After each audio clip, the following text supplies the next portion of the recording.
We're waiting for the sound, right, Leonard? Yes, good. You don't like talking before? No. Welcome to Lady and the Legend. Today's the 14th of January, 2000. What year is it? 20. I don't know what year. 2024. We're just getting warmed up. Apparently it's very cold in Wisconsin. Very cold in Iowa. Very cold in the middle. It's not too cold here, though. Let's see. It's not there yet.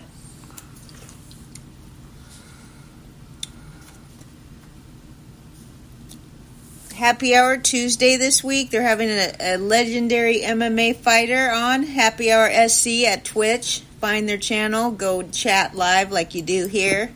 And you can always find us 7 days a week. No, I'm not talking to you. I'm talking to the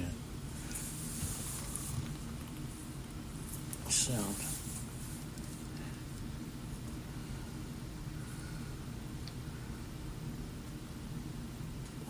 It's going. Okay. Sounds good. Mm-hmm.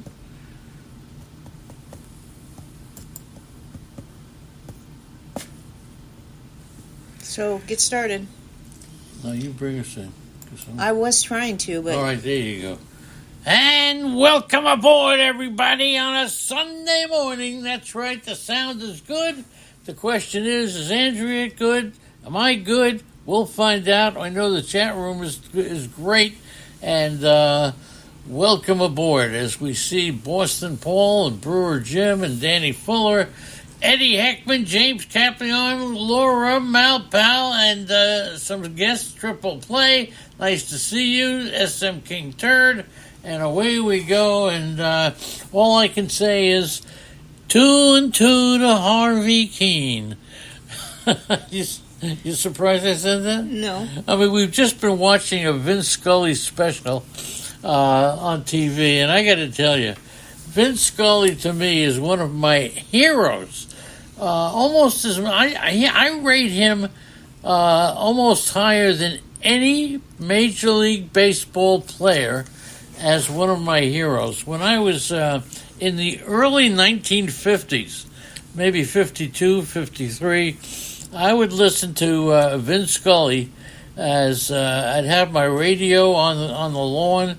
I'd be throwing a ball up against the driveway wall and playing a game with Vince Scully in the background. And phenomenal. My all-time favorite, Vince Scully. How's my Vince Scully imitation?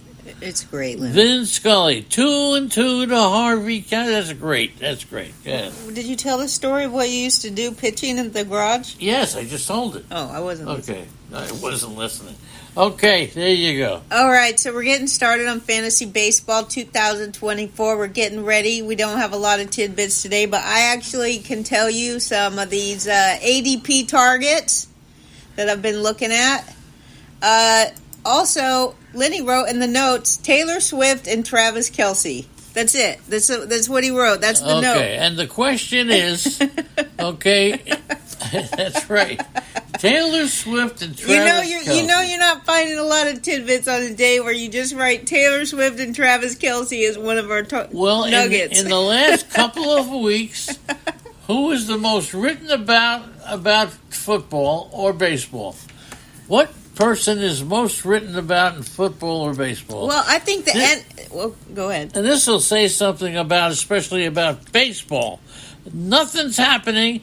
They have nothing to write about. They had nothing to talk about, and they're leaving it empty so that Travis Swift and what's her name, Kelsey Grammer or whatever, I don't know what her name is. It's Taylor Swift and Travis Kelce. They're talked about more than any football player or baseball player, and there's something wrong with that, no question about it.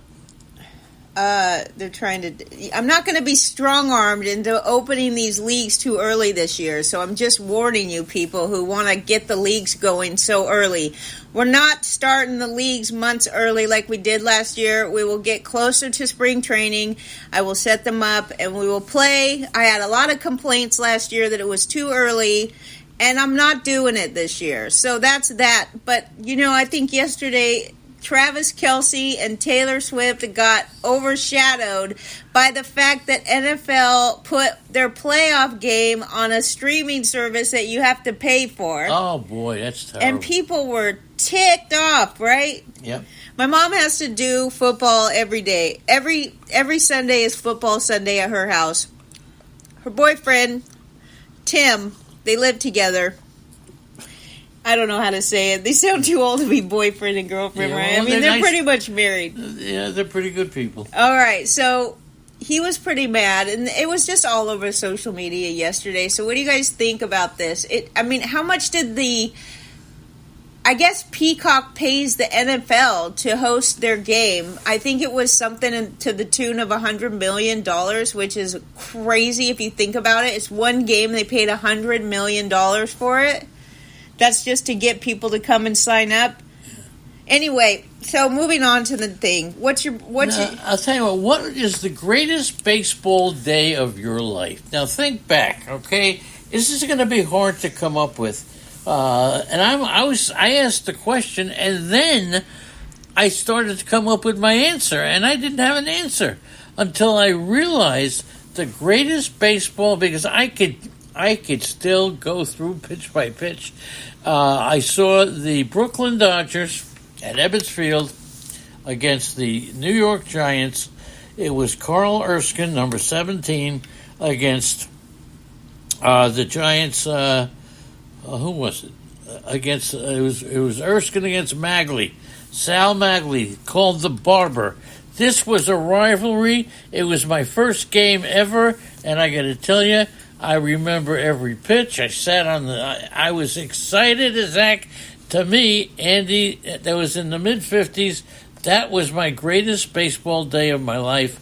Chat room. What was the greatest baseball day of your life? Andy, the greatest baseball day in your life. Remember? Well, I remember in 2004 sitting in front of the TV watching the playoff game between the Red Sox and the Yankees. And the Red Sox almost got taken out by Cleveland just about a week before that, and they were down 3-0.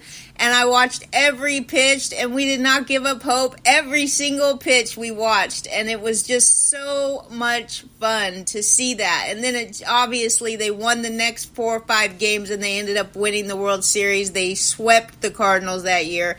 And it was probably my biggest, greatest day watching baseball. Leonard Donaldson said the same conversation was started on NFL football. I didn't hear it. This is my own makeup. And as I'm thinking about baseball, and of course, I'm a Met fan, and certainly the death of Bud Harrelson has really taken a number on me. Bud Harrelson was a guy, he was the light hitting shortstop who took over and became the leader. When you have a light-hitting shortstop, and he wasn't a light hitter, he was a decent hitter, but he's a small shortstop who became the leader of the team. I've been a fan of his ever since, and the passing of Bud Harrelson really, really affects me. But, I'm also a Met fan, and I look at the Mets, and I see them as one of the worst teams in baseball this year. And, David Stearns goes on interviews and blah, blah, blah, and this is what he says about the team that needs a little bit of everything. The most important thing the Mets need is a DH who can hit a home run. They got Soler, Martinez. What do you think? I thought he said that they didn't need it. They're looking at it, and they're talking about it, and they're in talks with several of these guys. But the truth is, he said they don't need it, and they're good to enter. I mean, you got to give them credit. I see a lot of Mets fans really pissed off about it, but they already tried to spend a bunch of money, and it didn't work out. Now they're acting smart, okay? They're not going out there. I think it would be just foolish for them or the Red Sox, but the Red Sox clearly need a lefty to get Snell. The Mets don't need Snell. They need Bauer on a 1-year deal. Here we go. I know. We go. But the Mets fans, they run two gambits. They're either really annoyed and down on Stearns and the Mets, or they have the attitude like, we're okay with this. We have lots of good youngsters that are getting ready to come up. Yeah, the more players you add, the less opportunity you have for these youngsters. They have one of the top young farm teams in the country.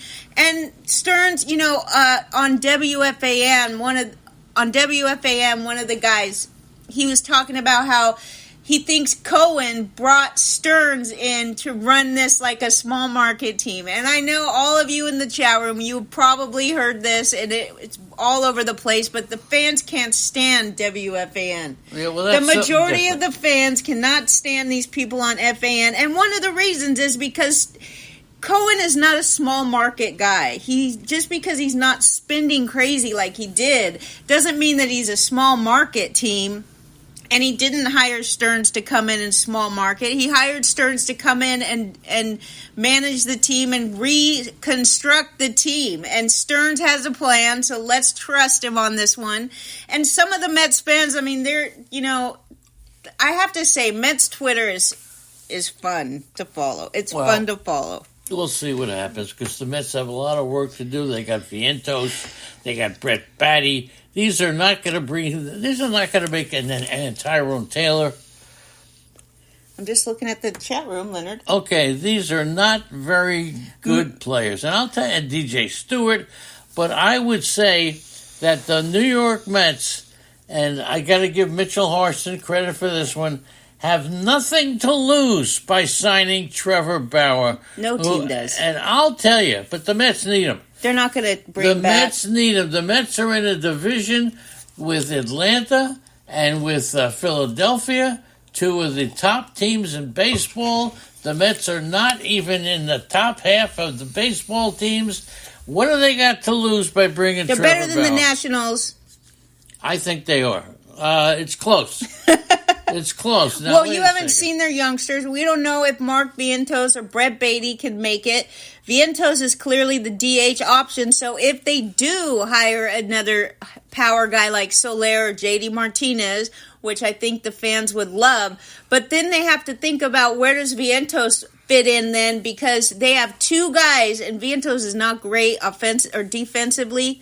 Brett Beatty is the more defensive third baseman, but Vientos can play third base. They got two third basemen that can't play yet. Well, Washington's got Joey Meneses. They got Victor Robles, who had... Now, you talk about fantasy baseball. Victor Robles was one of my favorites last year. Oh. He was horrible.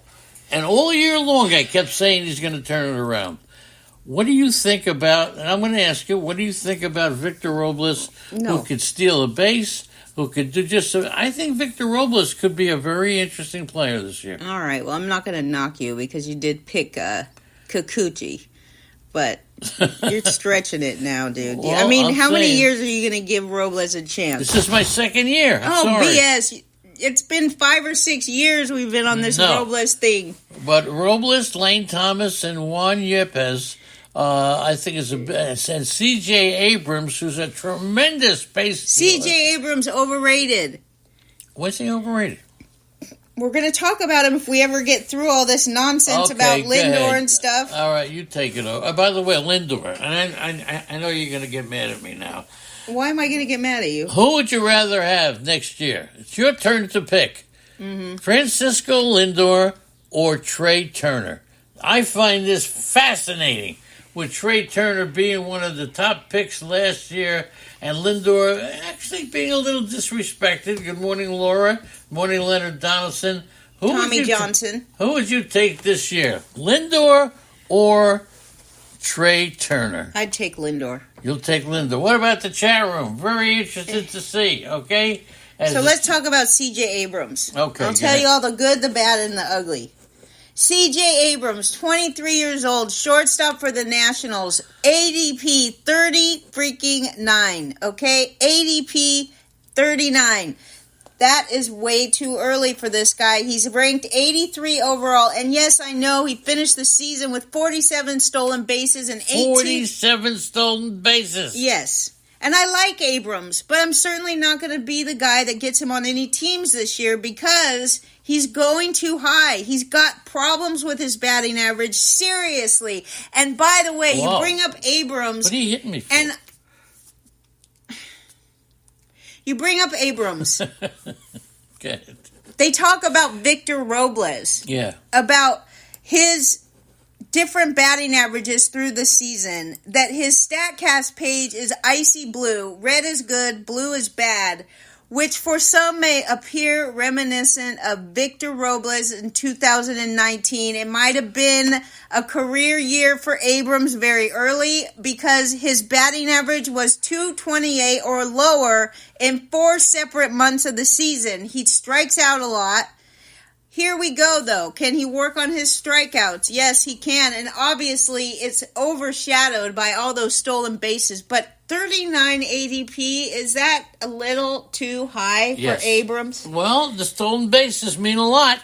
So I would say it's, yes, to answer your question, yes, I think it's a little high. At 39, I want to see him do it more than once. A lot of people said Turner instead of Lindor. That's right. A lot of people are saying Trey Turner instead of Francisco Lindor. That's fine. Very interesting. Here's something that John Heyman said that's also pretty interesting. I know you're not a big fan of John Heyman. Shane Bieber, okay, the latest word by John Heyman is that Shane Bieber, very unlikely to be traded. And that's something that surprises me. His name has been mentioned probably more than any other pitcher. And now we're seeing that Shane Bieber may not go anywhere. What do you think? Well, the Guardians, don't they have a chance to win this weak-ass AL Central? Yeah, they do. They do. And they got Bieber, Tristan McKenzie. Tanner Beebe is going to be a very interesting pitcher. Logan Allen's going to be a good one. Their bullpen is pretty well taken care of with Emmanuel Clase. And look, this Cleveland team, and they're going to battle what? White Sox, no good. Detroit, maybe. Kansas City, maybe. Minnesota, yeah. They have a chance. They have a chance. Tanner Beebe is the pitcher that I'm looking at in Cleveland. Tanner Beebe. Yeah. Okay, everybody knows about Tristan McKenzie. And Shane Bieber, if he is not traded, I got to tell you, I think Shane Bieber's a good pick as well. Marcus Stroman going at 29th ADP. That's okay. I mean, he hit 29 homers and stole 14 bases. Who, Marcus Stroman? Marcus Semien. Oh, Semien. Yeah, okay. The number of games played since 2019, Marcus Semien has played in 98.9% of games since 2019. That's 700 games played. I just bring him up because this is a list of the most games played since 2019. Obviously, Marcus Semien is the top on the list, but he's 33 years old. Eventually, he is going to slow down on that, and he is eventually going to get hurt, and he's going 29th ADP. You also have Freddie Freeman on the list, Juan Soto, Mookie Betts, Ronald Acuna Jr., Aaron Judge, Mike Trout, and the surprising one is Giancarlo Stanton, 391 games played since 2019. Stanton's ADP 309. That's high. I mean, that's late, right? Yes, that's late. Really late. That's why I bring up Stanton. He's on the list of the most games played since 2019. He is 35 this year. However, he does show that he's starting to lose some of his excellent power. His WOBA was never below 344, but last year it was 297. And actually, that is horrible, really, if you think about it. But he did manage 24 home runs. His batting average is horrible. 309 ADP, though.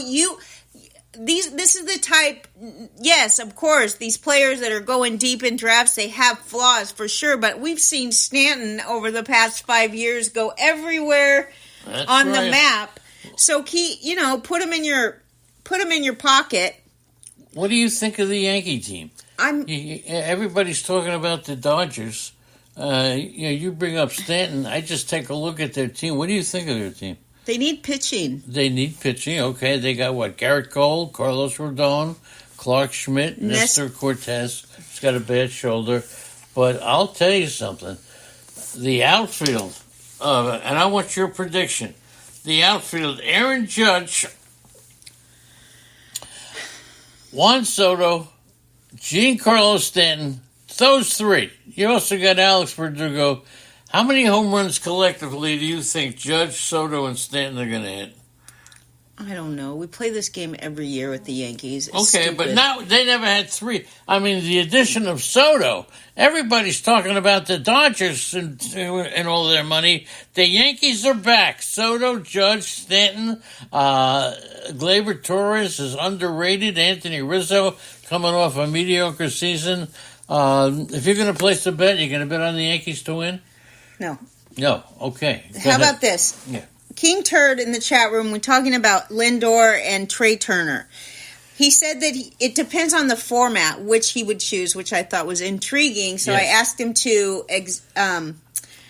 to elaborate on that, and he said he definitely feels better about Lindor on straight run production and power, which is why he prefers Lindor in points leagues. The stolen base potential for Turner would make Turd lean towards Turner in roto or head-to-head. I love it. It's great because these two hitters, it's a fun comparison for sure. We went in depth on this yesterday, but I thought that was interesting. And let's talk about Tarek Skubal. What do you think of Skubal?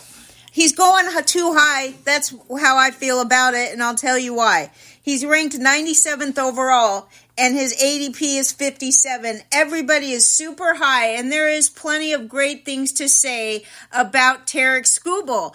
Okay, he ranked 5th in ERA, 1st in FIP, 1st in XFIP, 1st in Sierra, 6th in K per 9, 2nd in strikeout minus walk rate, and 6th in swinging strike rate.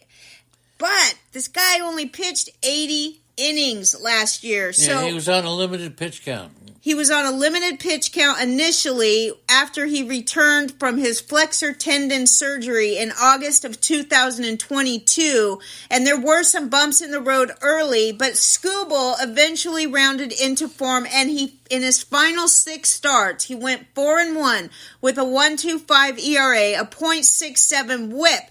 And that is excellent way to end the season. But this is crazy. This 57 ADP, he pitched 95 innings total last season, but if healthy, he should approach his career high, which is 149 and a third innings. And that's really, it used to be that was weak, right? If he makes it to 149 innings, that's great. He's entering age 27 season, and you know what they say about age 27 season, but here is a guy that is being drafted too high, right? And his 149 innings is tops. That's the tops that he'll get to. That's the tops that he's gone to. How many innings are you looking for your top 3 pitchers to throw?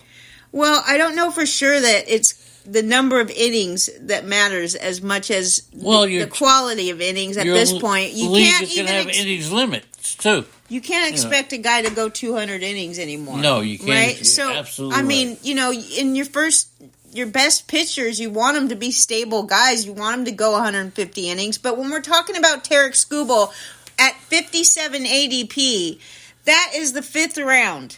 Right. That's a little. That means he's your top pitcher that you're taking.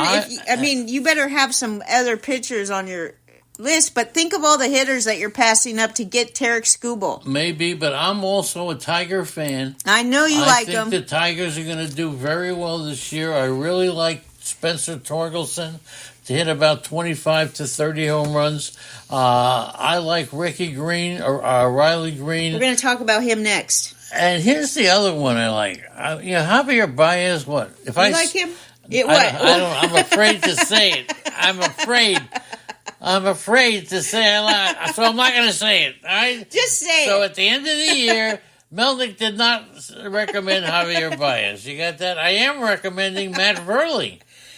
who is a very interesting player. Looks like he's going to play third I'm base. going to talk about Riley Green. All right, go ahead. Talk about Riley There Green. were only 4. Okay, good morning to Jay Gibbs, okay? There he is. Jeremy Gibbs. All right, baby. And Gallo is Nice here. to Good see morning you. to Chris and Gallo, Debbie. James Jeremy K. Gibbs. Holy mackerel. Malpal, Tina, Eddie, and Teresa. Wonderful to see everybody, right? Loaded. Okay. Nice going. Only 4 hitters ranked in the 80th percentile or better in expected batting average, expected slugging, and expected WOBA. And the hard hit rate with the sprint speed in the 70th percentile or better. These are sluggers that also run very fast.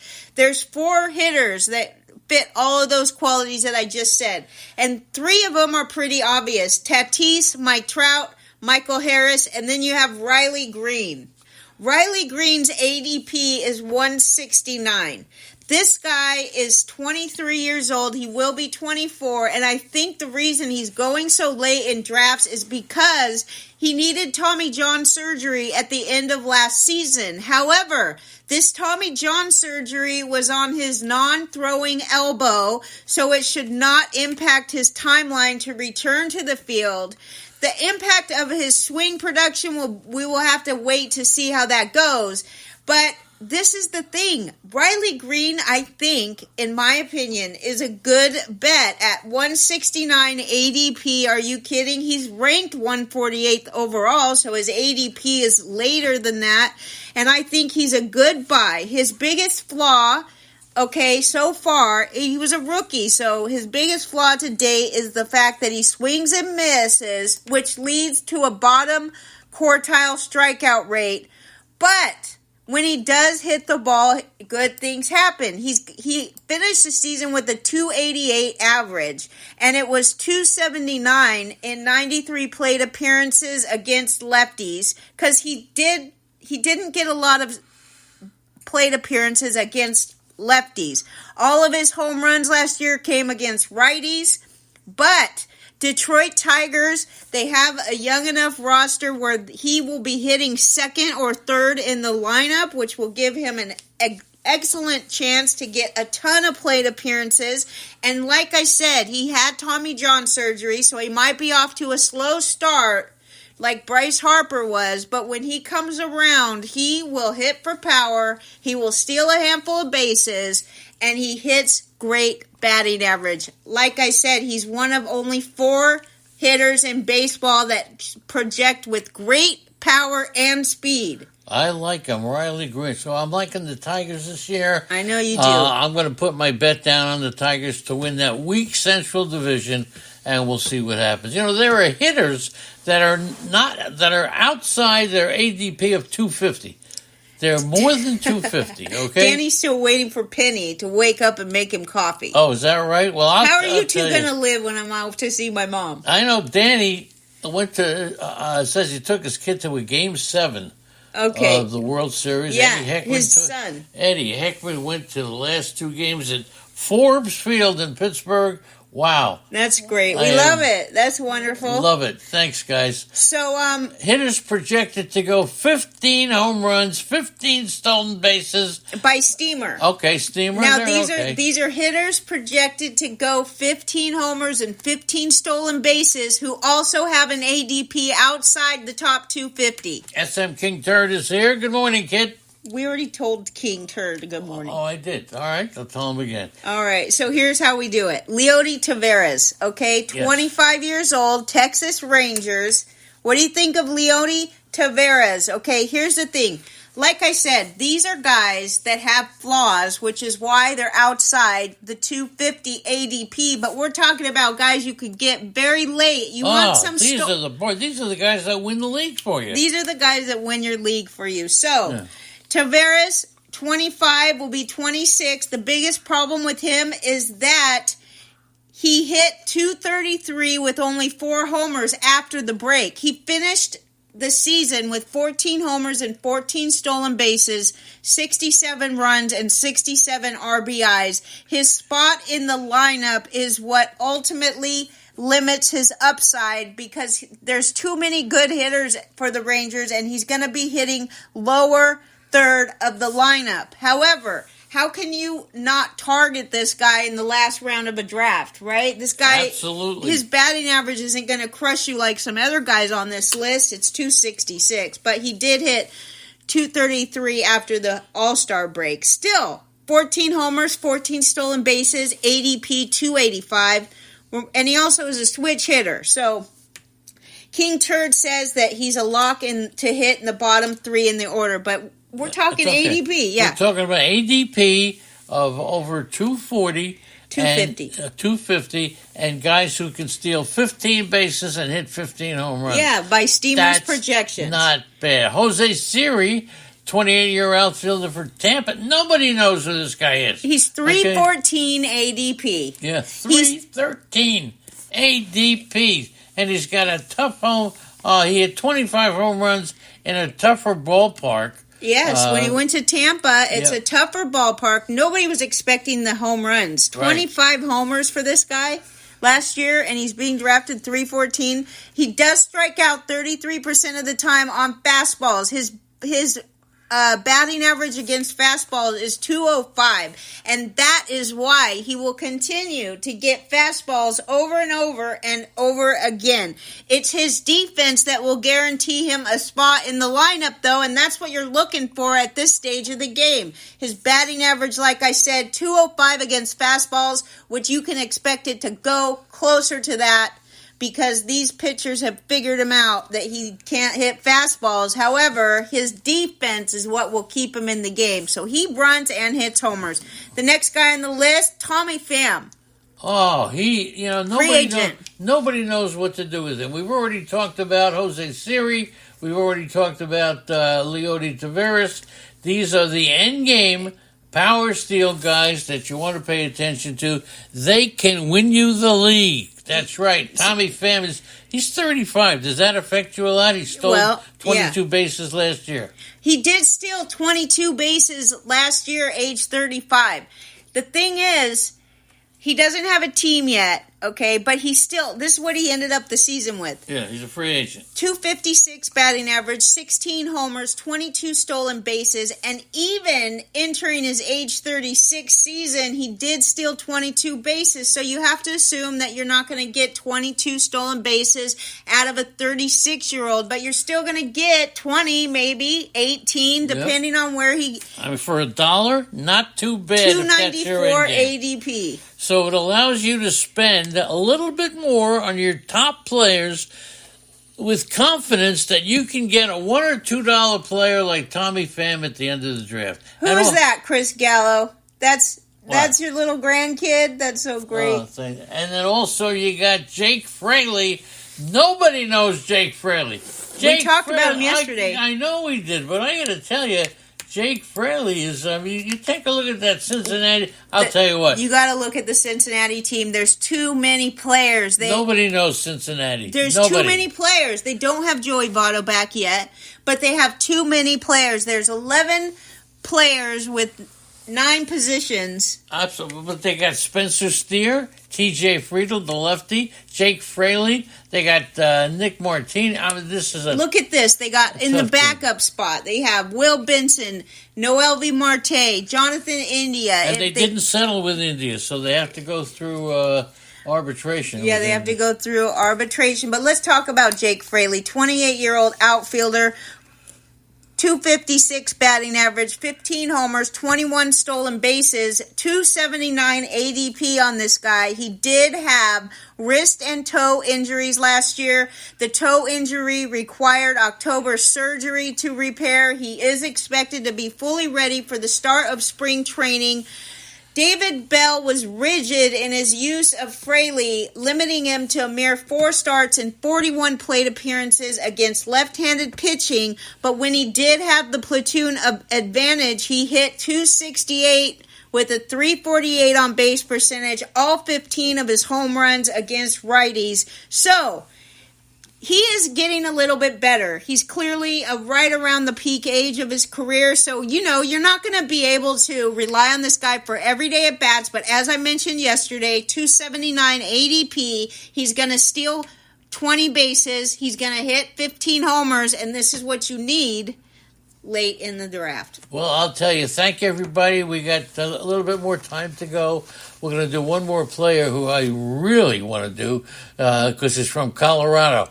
Rare can you get a Colorado player with potential at the end of the draft. But I want to thank everybody. And this guy is not even being drafted at all. Yeah, let's thank everybody for your support. We really appreciate it.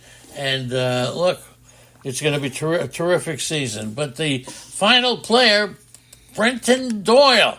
Did anybody draft Brenton Doyle last year when he hit 10 homers and 22 stolen bases? Did anybody pay attention to him last year? He's got a really nasty-looking stat line. 203 batting average, 250 on base percentage. That's not good. But he did a few exciting things over the course of his rookie campaign. He's going to be 26 this year.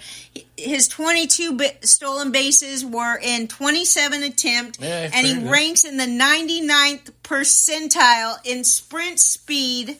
He also, the fact that he reached double digits in home runs, it happened on the second to the last day of the season. But this guy will be guaranteed a spot in the lineup because of his excellent range and his strong throwing arm in the outfield, and he will be in the lineup because of that. He's still 25 years old. His ADP is 481. Yep. 481. Okay. You can get this guy at the end of the draft. He hits at the bottom of the order, but he's guaranteed a spot because of his defense, for thanks sure. to Boston Paul and Chris Gallo and Daniel Fuller, Eddie Ekman, James Caprion, Jeremy Gibbs, Leonard Donaldson, Laura Malpal, Mitchell Orson, Timothy Myhooker, Tommy Johnson, triple play. We're still going. SM King Turd. And we thank you. Well, Andy, what are we doing today? Well, we have a lot more notes for our next show. What are we doing today? Cleaning up the house. So until tomorrow, Lenny and Andrea, we'll see you tomorrow. Roto Lady and the Legend. Goodbye.